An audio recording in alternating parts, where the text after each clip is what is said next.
Turns out she had been diagnosed with pancreatic cancer 6 months before, and decided it was her time, rather than fighting it. She didn't tell anyone because she didn't want us to try to talk her into chemo and such when she was nearly 90. She passed very quickly after she entered the hospice, and meeting up for the funeral was the first time I'd seen my stepmother in person since I graduated from high school. I avoided her, and spent most of the time talking to my grandparents and my aunt. Even my mother came to the funeral, and I could tell she was very distraught about my great-grandmother's death.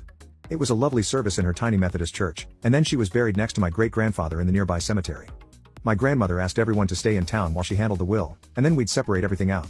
I told her I couldn't afford to, but I wasn't working at the time and she offered to let me stay at her house.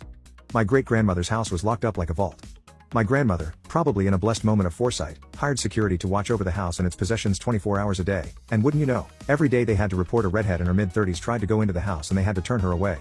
About 3 weeks later, my grandmother called everyone together at my great-grandmother's house to handle the will. Please friends, line the llamas up to the left, yourselves to the right, and